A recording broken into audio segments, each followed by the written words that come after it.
साल का वक्फा हुआ है और जिस तरह आपने बेपनाह मोहब्बत से और अपनी सरपरस्ती से मुझे नवाजा था, उस वक्त मेरे ऊपर हमेशा आप लोगों का वो कर्ज रहेगा, वो एहसान रहेगा कि मेरे उस बुरे वक्त में आप लोगों ने मेरा साथ नहीं छोड़ा और मुकम्मल कामयाबी मुझे हासिल कराई।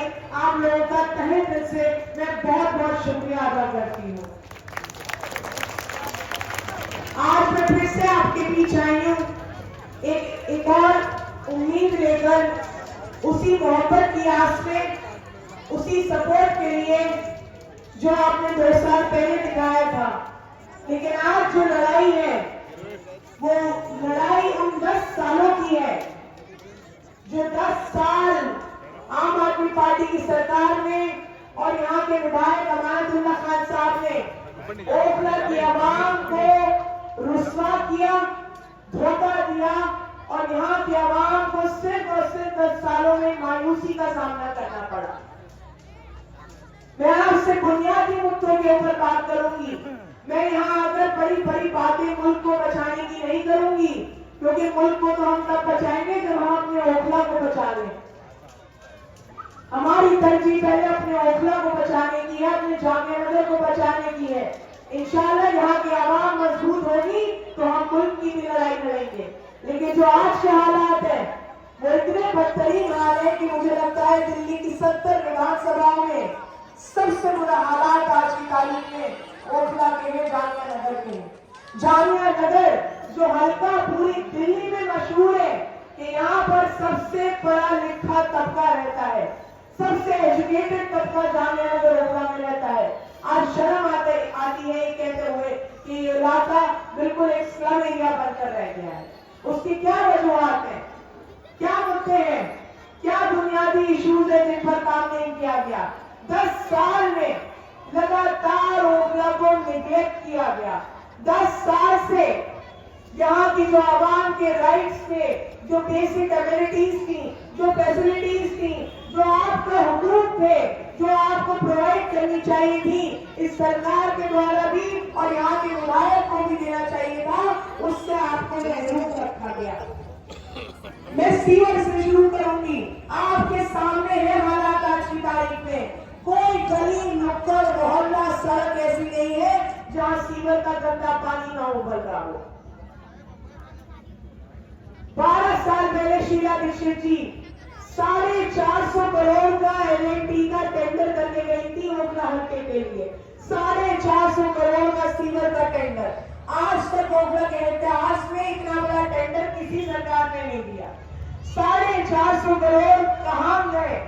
आपके सामने दिख रहा है कि आपको 450 करोड़ का सीवर का काम हुआ है क्या ओखला में? 12 साल पहले 450 करोड़ किए गए थे।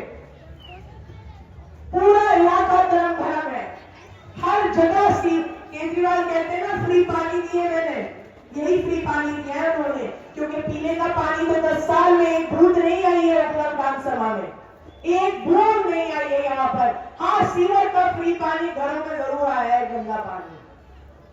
मैं बिजली की बात करूं, वो कहते हैं हमने फ्री बिजली दी।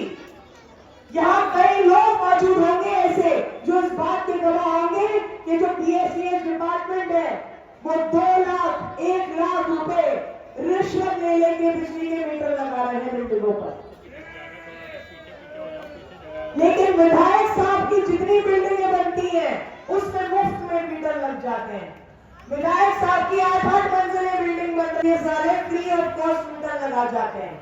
लेकिन जब हम और आप जाते हैं मीटर के लिए, जब हम अपने घर में लीगल तरीके से बिजली चलाना चाहते हैं तो हमें मीटर के लिए मना कर दिया जाता है। कहा जाता है कि MCD से NOC लेकर आओ। MCD वाले NOC कैसे दे देंगे आप मुझे बताइए? ये सारा अनऑथराइज्ड एरिया है, यहाँ बिल्डिंगों के नक्शे पास नहीं होते हैं। वो आपकी आंखों में धूल झोंकने का काम करते हैं कि MCD में जाकर NOC ले आओ। विधायक जी भी तो दिखा दे मुझे कि उनकी बिल्डिंगों में कौन सी MCD ने NOC दे दी जो उनकी सारी बिल्डिंगों में मीटर लगे हुए हैं। हमसे क्यों MCD से NOC मांगी जाती है?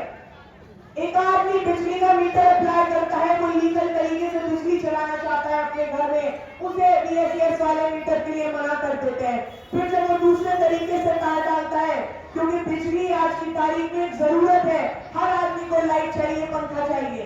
जब वो दूसरे तरीके से बिजली जलाने पर मजबूर किया जाता है तो ये बीएसएस वाले उसके घर में आके रेट डालते हैं। 2-2 लाख का, 4-4 लाख का उसमें चालान लगाया जाता है।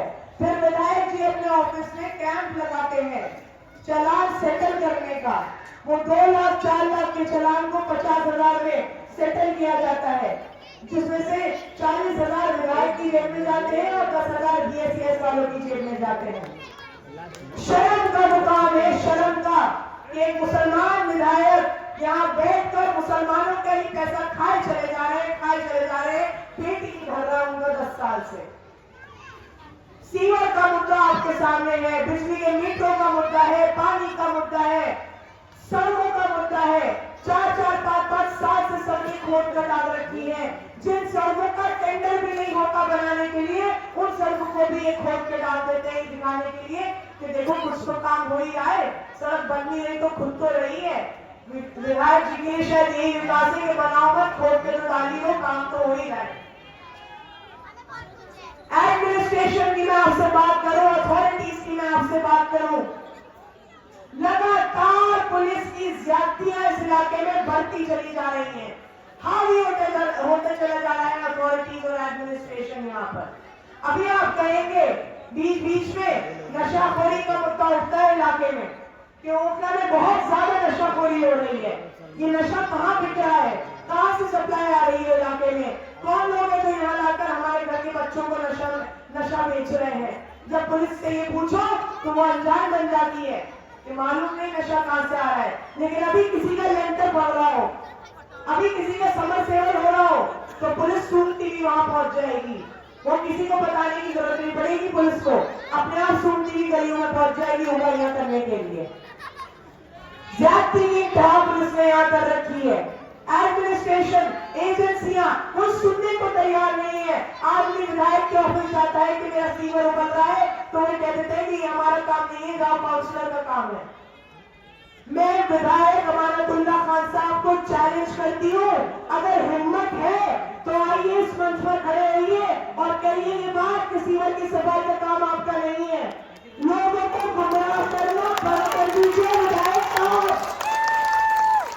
शर्म आनी चाहिए आपको। 10 साल से आप विधायक बने बैठे, सत्ता में बैठे और अभी भी अपने कामों की बुनियाद पर वोट नहीं मांग पा रहे हैं। अभी भी लोगों को बीजेपी का डर दिखा के वोट मांग रहे हैं। 10 साल के विधायक काम के ऊपर बात नहीं कर पा रहे अपनी। उधर मोदी जी कहते हैं हिंदू खतरे में है, इधर अमानतुल्लाह कह रहे हैं अमानतुल्लाह साहब के मुसलमान खतरे में है। असल खतरे में तो ये दोनों है, इनकी गद्दी छिनने वाली है।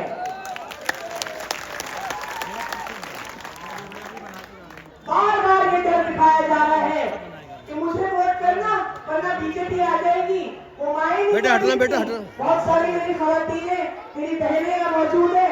कभी बच्चों को भी डराया जाता है ना कि सो जाओ वरना गब्बर आ जाएगा, वही हाल कर रखा है विधायक जी ने यहाँ पर। मुझे वोट देना वरना बीजेपी आ जाएगी। विधायक जी आपकी भतीजी यहाँ खड़ी है, आप आराम से घर में बैठो, मैं बचाऊंगी बीजेपी से आपको।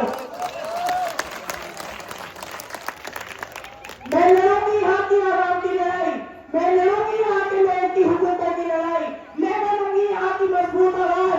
जैसे मेरे वालिद साहब ने पुलिस के कान मरोड़ के रखे ना सालों साल। एक वो दौर था जब पुलिस थाने से झांक के देखती थी कि आसिम मोहम्मद खान को नहीं खड़े बाहर, निकल जाए थाने से। वो दौर वापस लेकर आएंगे इंशाअल्लाह। हमारे बीच हरफे अजीज अजरुद्दीन साहब तशरीफ ला चुके हैं।